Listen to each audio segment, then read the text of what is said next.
ये मेरा कलाम ज़रा बड़ों से है, बड़ों से। अब्बा जी को चाहिए बच्चा जितनी गलती करे ना उतना ही डांटें, वो फिर 6 हफ्ते ना डांटना शुरू कर दें। उस्ताद साहब को चाहिए कि जितनी बच्चे की कमज़ोरी है ना, मुझे पता है सबसे ज़्यादा किस बात से तकलीफ़ होती है। आपके बच्चे ने गलती की है, आप अपने बच्चे को डांट लें, समझा लें। आप किसी और के सामने उसकी तजलील कभी ना करें, ये ज़्यादती वाली बात है। आप उसे रुसवा ना करें। बताएं किसी ऐसे शख्स को जिससे आपको उम्मीद है कि आपको मशवरा देगा या उसे समझाएगा, लेकिन गली गली खड़े होकर अपने आप को मजलूम साबित करने के लिए उसकी तौहीन न करें। ये अंदाज दुरुस्त नहीं है। इससे बच्चों की इंसल्ट होती है, वो कमज़ोर पड़ जाते हैं। हर जगह रोना रोना मेरे बच्चे अच्छे नहीं, मैं बड़ा परेशान हूँ। क्या बात कर रहे हैं आप? ये बच्चा तो आपकी कमाई है, असास है, हुस्न है, नस्ल है, असल है, और इस कदर ज़्यादा तकलीफ देना, जगह जगह शिकायतें, जगह जगह बातें। हमारे बच्चे हमारे हैं ना, तो उनकी इज्जत किसकी है? क्यों हम गली गली अपने बच्चों की रुसवाई करते हैं?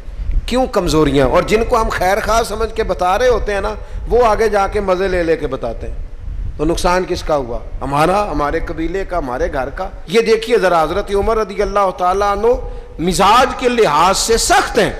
एक नौजवान आया, उसने आके रोना। ये पहलू आपने ज़रूर याद रखना है मेरे सैयदना फारूक आज़म का। हमारे इमाम, हमारे कायद, हमारे लीडर, रहनुमा, मुक्तदा हज़रत फारूक आज़म रज़ी अल्लाह, ये अंदाज ज़रूर याद रखिएगा। हज़रत उमर फारूक का ये तबकात इब्ने साद में मौजूद है। नौजवान आया और आके रो ही पड़ा। हज़रत उमर ने उसको रोते देखा तो फरमाया, बेटा क्या हुआ? कहने लगे, हुजूर फ़लाँ इलाके के फ़लाँ गवर्नर साहब का मसला है। हुजूर मुझसे गलती हो गई थी, मैं शराब पी बैठा था, उन्होंने मुझे दुर्रे भी मारे हैं। फिर उन्होंने लोगों से कहा इसके साथ मेल मिलाप छोड़ दो, कोई इससे बात ना करे। हुजूर मुझसे गलती हो गई, मैं मानता हूँ, पर इतनी अजियत, इतनी तकलीफ़, जब मुझे सज़ा मिल गई, कोड़े लग गए, तो फिर ये अलग से जो सज़ाएँ मुझे दी गई, ये मैं हज़रत उमर की बात कर रहा हूँ। मैंने जब ये पढ़ा था तो मैं रो पड़ा था। हज़रत फ़ारूक आज़म ने उस नौजवान की बात सुनी। सुनो मैं क्या कह रहा हूँ, उस गुनाहगार की बात सुनी, उस गुनाहगार की बात सुनी तो हज़रत उमर रो पड़े और फरमाया, बुलाओ ना उन गवर्नर साहब को। वो भी बड़े समझदार, बावकार, बड़े आदमी थे। बुलाया और बुला के फरमाया, आपका इस जुर्म पर गुस्सा बिल्कुल ठीक, लेकिन आपको किसने इजाजत दी कि आप उसे इतनी तकलीफ दें? आपने कोड़े मार लिए जो सजा बनती थी, और फिर आपने क्यों करके लोगों से कहा इससे मिलना जुलना छोड़ दें? फरमाया, अब मैं आपको हुक्मन कहता हूं, अगर आज के बाद आपने कोई ऐसा काम किया तो मैं आपको सजा दूंगा। फरमाने लगे, आपने कहा था ना लोग इनसे मिले जुले ना। फरमाया, अब आप ही लोगों से कहें इनसे मुलाकात शुरू करें।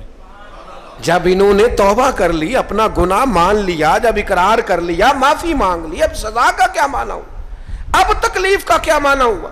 सैयदना फारूक आज़म रज़ी अल्लाह तआला अन्हु फरमाने लगे, अगर ये सच्ची तौबा कर ले तो फिर तो इनकी गवाही भी कबूल की जाएगी, इनकी गवाही तक हम कबूल करेंगे। वो किसी ने कहा था, उलझे उलझे बिखरे बिखरे रोज़ो शब देखेगा कौन, लोग तेरा जुर्म देखेंगे सबब देखेगा कौन। लोग माफ़ी नहीं देते, लोग दरगुजर ही नहीं करते। इंसानों से गलतियां हो जाती हैं, लेकिन अगर किसी ने तौबा कर ली, और सही हदीस में मौजूद है, नबी पाक अलैहिस्सलाम ने फरमाया, अगर कभी किसी बंदे से कोई गुनाह हो गया, फिर उसने तौबा कर ली, अगर किसी ने उस बंदे को दोबारा वो गुनाह याद कराया तो अल्लाह ताला इस बंदे को याद कराने वाले को सजा देगा, मरने से पहले पहले इसे भी उस गुनाह में मुब्तला कर देगा।